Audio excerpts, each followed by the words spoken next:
और दोस्तों अभी चंद्रयान 3 को लेकर बहुत ही बड़ी और ब्रेकिंग न्यूज निकलकर सामने आ रही है, जहां पर सबसे पहले तो बड़ी खबर है कि चांद को मुट्ठी में करने के लिए विश्व की दो महाशक्ति भारत और रूस हुई करीब। चंद्रयान 3 के बाद रूस ने लॉन्च किया लूना 25। आपको बता दें कि चांद को फतह करने के लिए यानी कि चांद को मुट्ठी में करने के लिए पूरी दुनिया प्लान कर रही है। और इसी बीच पूरे विश्व की जो दो सबसे बड़ी महाशक्ति है ना, सबसे पहली तो भारत और दूसरी रूस की, दोनों ने आपस में मिलकर एक बहुत ही बड़ा इतिहास रचने की प्लानिंग करी है, जहां पर 23 अगस्त 2023 के दिन आज के मात्र कुछ ही समय पश्चात चांद पर लहराएगा भारत का तिरंगा। जी हां मित्रों, आपको ये जानकर कितनी बड़ी प्रसन्नता हो रही है कि भारत देश धरती पर 15 अगस्त के दिन स्वतंत्रता दिवस मनाएगा, आजादी का दिवस मनाएगा और इसके ठीक कुछ ही समय पश्चात अपना तिरंगा झंडा बड़े ही शान के साथ गर्व से झूमता हुआ चंद्रमा पर नजर आएगा। और इसी के साथ एक और बड़ी खबर सामने आ रही है कि चंद्रयान 3 ने पृथ्वी पर भेजी एक और तस्वीर। चंद्रयान 3 का मैसेज जानकर आप भी हो जाएंगे हैरान। और इसी के साथ ये भी जानेंगे कि आखिर चांद पर कौन सा वह स्थान है जहां पर भारत का उतरेगा चंद्रयान 3। आज के 9 दिन बाद भारत रचेगा इतिहास। आखिर चंद्रमा की उस जगह का क्या है महत्व। और वहीं एक और खबर में ये भी जानेंगे कि रूस ने अपना लूना 25 मिशन अभी हाल ही में 2 दिन पहले चंद्रमा पर लॉन्च किया था, लेकिन कयास लगाए जा रहे हैं कि ये अपने चंद्रयान 3 से भी पहले वहां पर सॉफ्ट लैंडिंग करेगा। तो आखिर क्या है इसके पीछे की वजह और क्या सचमुच दोस्तों भारत का चंद्रयान 3 से पहले लूना 25 चंद्रमा पर उतर जाएगा। इसमें आखिर कौन सी टेक्नोलॉजी काम में ली गई है, पूरी जानकारी अपन जानेंगे। एक एक करते हुए चंद्रयान 3 से जुड़ी हर एक खबर जानने वाले हैं। ऐसे में वीडियो को बड़े शान के साथ और बड़े गर्व के साथ पूरा लास्ट तक जरूर देखिए। और हाँ मित्रों, वीडियो के नीचे कमेंट बॉक्स में भारत के वैज्ञानिकों का जोश, जुनून और हौसला बढ़ाने के लिए जय जवान, जय विज्ञान और जय हिंदुस्तान अवश्य लिखेगा। दोस्तों सबसे पहले तो बड़ी खबर सामने आ रही है कि चंद्रयान 3 ने धरती पर भेजा मैसेज। मैं चंद्रयान 3 बोल रहा हूँ और मैं चंदा मामा के और भी ज्यादा करीब यानी कि पास में आ चुका हूँ। मुझे बेसब्री से उस पल का इंतजार है जब मैं चंद्रमा की धरती पर सॉफ्ट लैंडिंग करने उतरूंगा। जी हाँ मित्रों, चंद्रयान 3 मिशन के तहत इसरो ने अपना स्पेस क्राफ्ट चंद्रमा की तीसरी कक्षा में सफलतापूर्वक पहुंचा दिया है। और आज 14 अगस्त के दिन एक बार फिर से ये चंद्रमा के ऑर्बिट में प्रवेश करेगा। और बेंगलोर में बैठे भारत के इसरो के जो वैज्ञानिक है ना, वो चंद्रयान 3 को लगातार कंट्रोल करते जा रहे हैं। चंद्रयान 3 ने 14 जुलाई को धरती से इसरो के द्वारा लॉन्च किया गया था, जो कि 23 अगस्त को चंद्रमा के ऊपर सॉफ्ट लैंडिंग करेगा। जहां पर दोस्तों 14 जुलाई से लेकर अब तक चंद्रयान 3 जो है ना, वो सभी मुश्किल पड़ाव को पार करता हुआ आसमान का सीना चीरते हुए चंद्रमा की तरफ आगे बढ़ता जा रहा था। और अब ये चंद्रमा की पहली कक्षा से दूसरी में, दूसरी से सफलतापूर्वक तीसरी में प्रवेश कर चुका है। और अब तक सभी मुश्किल टारगेट को भी बहुत ही आसानी से पार करता हुआ जा रहा है। चलिए अब जान लेते हैं मित्रों, आखिर चंद्रमा की रेस में भारत का चंद्रयान 3 और रूस का लूना 25 आखिर कौन होंगे रेस में सबसे ज्यादा। और दोस्तों दुनिया की जो दो सबसे बड़ी महाशक्ति आपस में मिलकर चंद्रमा पर जो मिशन कर रही है ना, मून मिशन के नाम से, तो अब चांद को मुट्ठी में करने का भारत के पास कुछ ही दिनों का समय शेष रहा है। और कुछ ही दिन पश्चात आज के मात्र 9 दिन बाद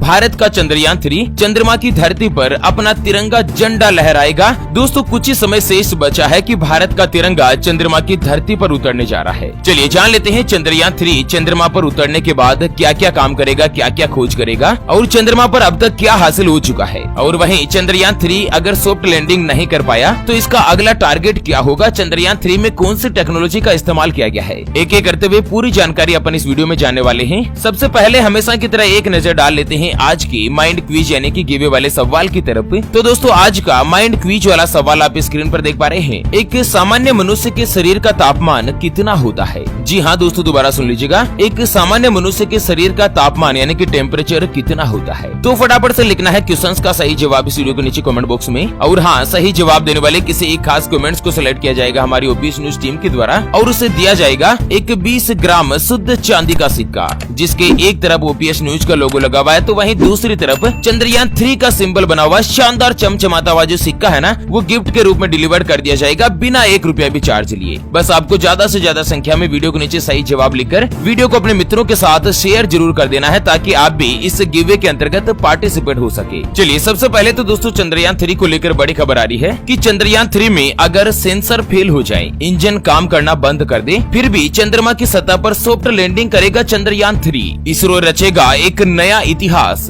दोस्तों आपको बता दें, भारत का ये चंद्रयान 3 देश के सबसे महत्वाकांक्षी मिशन में से एक है। भारतीय अंतरिक्ष अनुसंधान संगठन यानी कि इसरो के प्रमुख एस सोमनाथ का कहना है कि भारत के तीसरे मिशन चंद्रयान 3 का लैंडर विक्रम 23 अगस्त को चंद्रमा की सतह पर हर हाल में सॉफ्ट लैंडिंग करेगा, फिर चाहे इसके सेंसर ही क्यों न फेल हो जाए या इंजन काम करना बंद कर दे। चंद्रयान 3 को कुछ इस तरह से डिजाइन किया गया है कि ये सभी विफलताओं को संभालने में सक्षम होगा। चंद्रयान 2 के मुकाबले चंद्रयान 3 की टेक्नोलॉजी में बहुत ही बड़ा और जबरदस्त परिवर्तन किया गया है। आप सभी को पता होगा कि साल 2019 में भारत के द्वारा चंद्रयान 2 मिशन लॉन्च किया था, लेकिन इन वक्त पर चंद्रमा के साउथ पोल पर सॉफ्ट लैंडिंग करते समय चंद्रमा की सतह से मात्र 2 किलोमीटर पहले चंद्रयान 2 का जो संपर्क है ना, वो धरती से टूट चुका था। और उसी से सबक लेते हुए इस बार इसरो ने चंद्रयान 2 के मुकाबले कई बड़े और अहम बदलाव किए हैं, जिससे ये जो चंद्रयान 3 मिशन है ना, वो एकदम से पूरी अच्छी तरीके से काम करेगा और सारी विफलताओं को पार करते हुए चंद्रमा की धरती पर सॉफ्ट लैंडिंग करके ही रहेगा। इसरो चीफ ने बताया कि दोस्तों चंद्रमा पर जब लैंडर ऑर्बिटर से अलग हो जाएगा ना, तो चंद्रमा पर सुरक्षित लैंड करने के लिए चंद्रयान 3 को वर्टिकल में लाया जाएगा।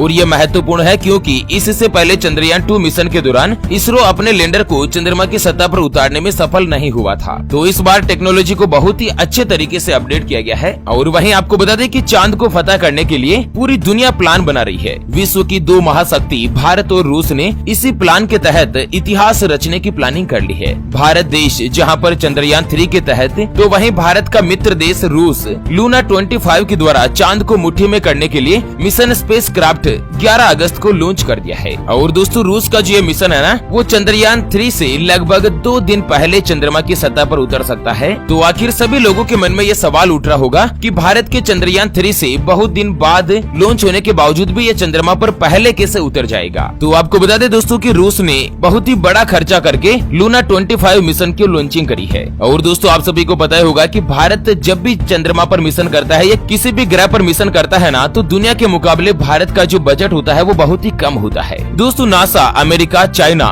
जितने भी देशों ने आज दिन तक चंद्रमा पर जो यान भेजे ना, उन सभी का जो खर्चा है वो लगभग 1500 से लेकर 2000 करोड़ से ऊपर ही आया है। लेकिन भारत ने चंद्रयान 3 में जो टोटल बजट रखा है ना, वो 615 करोड़ रुपए का रखा है। अब आप खुद सोच सकते हैं कि दोस्तों भारत की जो टेक्नोलॉजी है वो कितनी अलग तरीके से विकसित की गई है कि कम से कम खर्चे में एक सफलतापूर्वक मिशन को अंजाम देना है। और साथ ही आपको बता दें दोस्तों कि अपना चंद्रयान 3 कुछ धीरे धीरे इसलिए जा रहा है ताकि वो पृथ्वी और चंद्रमा दोनों के गुरुत्वाकर्षण को पूरा उपयोग में लेगा, जिससे ईंधन की बचत हो सके, कम से कम ईंधन में अपना मिशन स्थापित किया जा सके। और वहीं रूस और भारत दोनों का मिशन का जो लक्ष्य है ना, वो बिल्कुल अलग तरीके से है। जहां रूस का जो लूना 25 मिशन है ना, वो चंद्रमा की सतह पर ऑक्सीजन की खोज करेगा। इसके अलावा लूना 25 चंद्रमा की आंतरिक संरचना पर भी रिसर्च करेगा। जबकि भारत के चंद्रयान 3 मिशन का जो मुख्य उद्देश्य है ना, वो इस बात का पता लगाना है कि चांद की सतह पर भूकंप कैसे आते हैं। और साथ ही चंद्रयान 3 चंद्रमा की मिट्टी का भी अध्ययन करेगा। वैज्ञानिकों ने जानबूझकर चंद्रमा के एक चुनौतीपूर्ण हिस्से को चुना है,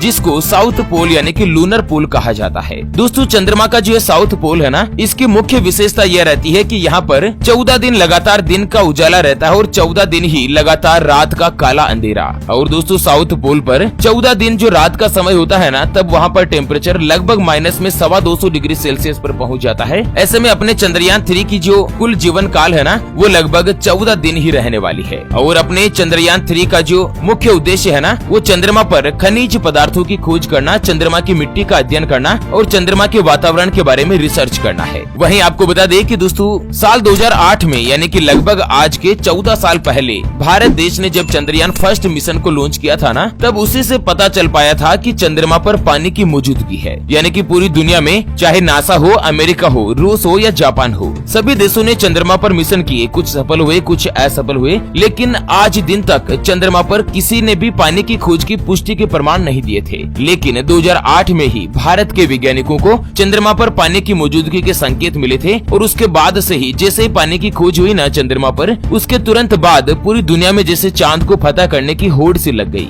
दुनिया के सभी वैज्ञानिक ये चाहते हैं कि चंद्रमा पर प्रचुर मात्रा में हीलियम 3 मौजूद है और ये जो हीलियम 3 है ना, वो धरती पर अगले 100 सालों का ईंधन के रूप में काम कर सकती है, एक नई एनर्जी के रूप में डेवलप हो सकती है। और उसके अलावा चंद्रमा चंद्रमा पर बहुत सारे खनिज पदार्थ भी मौजूद है, इसके बारे में भी रिसर्च करना है। और साथ ही मित्रों एक चीज मैं आपको बताऊं कि पूरी दुनिया चांद के पीछे ही क्यों पड़ी है। तो आपको बता दें कि चंद्रमा पर वातावरण मौजूद नहीं है, यानी कि चंद्रमा पर हवा नहीं है। और दोस्तों जिस जगह पर वातावरण नहीं होता है, हवा नहीं होती है ना, वहाँ पर कोई भी चीज खराब नहीं होती है, कोई भी परिवर्तित नहीं होती है, ज्यों की त्यों ही पड़ी रहती है। ऐसे में जब चंद्रमा का निर्माण हुआ या जब सौर मंडल का निर्माण हुआ ना, तो वो किस तरीके से हुआ, किस तरीके से ग्रह बने, किस तरह से पृथ्वी का निर्माण हुआ, चंद्रमा का निर्माण कैसे हुआ, इसके बारे में सारी महत्वपूर्ण जानकारी चंद्रमा पर मौजूद हो सकती है। क्योंकि चंद्रमा पर वातावरण मौजूद नहीं होने के कारण इसके कोई भी सबूत अभी तक नष्ट नहीं हुए होंगे। तो इसको लेकर भी दोस्तों वैज्ञानिकों ने चंद्रमा की राह को और भी ज्यादा मजबूत बनाया है। और दोस्तों चंद्रयान फर्स्ट के मैपर ने ही, यानी कि भारत देश ने ही चंद्रमा पर बर्फ के रूप में पानी होने की पुष्टि करी थी। भारतीय अंतरिक्ष अनुसंधान संगठन ने दावा किया कि चांद पर पानी की खोज भारत ने कर ली है। चंद्रमा पर पानी की मौजूदगी का पता चंद्रयान फर्स्ट के मून इम्पैक्ट प्रोब ने लगाया था, जिसे उसने चांद पर उतार दिया था। बाद में अमेरिका की अंतरिक्ष एजेंसी नासा के उपकरण ने भी चांद पर पानी होने की पुष्टि करी थी। तो दोस्तों भारत ने सबसे पहले ऐलान किया था, उसके बाद नासा ने मिशन किया और नासा ने भी इस बात की पुष्टि कर ली है कि भारत ने ही चंद्रमा पर पानी की खोज करी थी। तो दोस्तों ज्यादा से ज्यादा संख्या में वीडियो को लाइक जरूर करें और कमेंट बॉक्स में इसरो को धन्यवाद जरूर करें, कांग्रेचुलेशन इसरो जरूर कहें। और वैज्ञानिकों का जोश, जुनून और हौसला बढ़ाने के लिए जय जवान, जय किसान और जय विज्ञान अवश्य लिखेगा। तो चलिए इसी के साथ इस वीडियो को यहीं पर देते हैं विराम। फिर से होंगे हाजिर एक और नई और काम की जानकारी के साथ। तब तक के लिए जय हिंद, जय भारत, वंदे मातरम।